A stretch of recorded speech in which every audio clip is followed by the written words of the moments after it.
What's going on, everyone? My name's Jose, and on my channel I usually like to talk about things that have to do with finance. So for example, I like to talk about saving money or getting good credit cards or investing in stocks. Today I'm going to talk to you guys about the FIRE movement, which is the Financial Independence Retire Early movement. Before we start this video, make sure you smash the like button, and also if you received any type of information that was valuable from this video, please feel free to share and also subscribe. Thank you.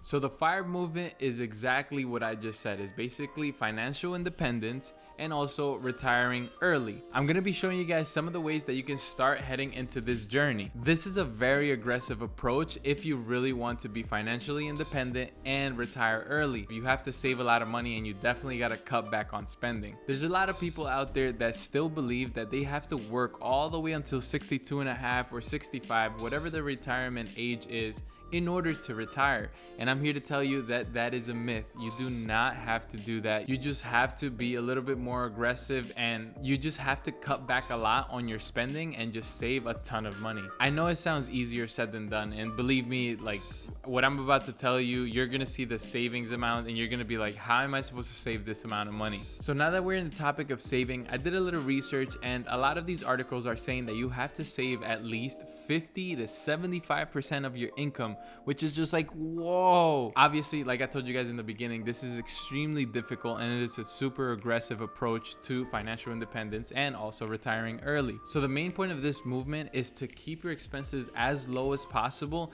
while increasing your income. So obviously, if you're making 100,000 one year, then hopefully next year you could be making 105 or 110 with the same amount of expenses that you had previously. The lower that you can keep your expenses and the higher your income is, the faster you can reach financial independence. So that savings part and also increasing your income was definitely kind of two things in there. So the savings part, obviously 50 to 75% of your income you want to save, but you also want to make sure that you get like a side hustle or something of that sort so that you can start making even more money on the side, whether that's, doing YouTube or doing makeup as my wife does when she goes out and gets clients. This will all be super helpful for you because as you increase that income and you keep the same expenses, which is very crucial, you have to keep the same expenses as you did prior, if not lower. And now another part of this movement is the investing side of it, and you have to make it a priority. There's no other way around it. You have to invest. There's no ifs or buts. You're gonna miss out on giving out presents or maybe cutting back when it's Christmas time or all of those vacations that you really want to go to.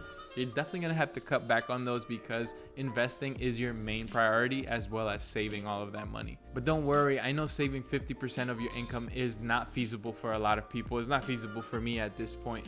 So I would suggest maybe if you want to, you just remember I'm just a YouTuber. This is all for entertainment purposes.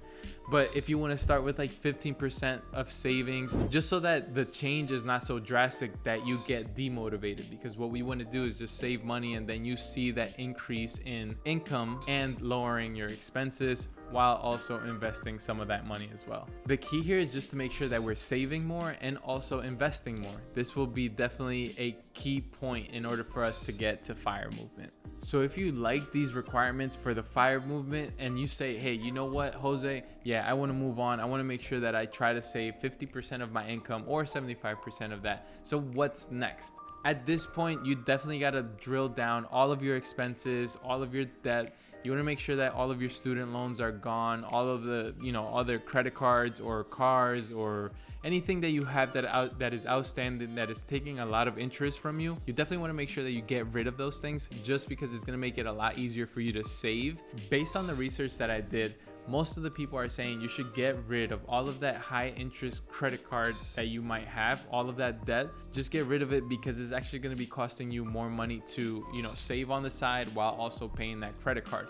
You want to make sure you put all that money into that credit card so that you can get rid of that balance. Some people are saying that the interest on the student loans are so low that you can get away with just, saving and investing on the side while also paying the student loans down. All of these FIRE movement people, they're actually investing in a Roth IRA or a tax-free account. You want to make sure that you maximize your contributions for these Roth IRAs or the 401ks, because you definitely want to make sure that you get all of the tax benefits that you can before you do the FIRE movement. So these are some of the requirements for the FIRE movement. I know it's a lot. I know saving 50% to 75% is a lot, but like I said, you should definitely, if you wanted to do this, you want to start at a lower pace. You want to start maybe at a 15% to 20%. So make sure you get those taxable advantage accounts like the Roth IRA or a 401k.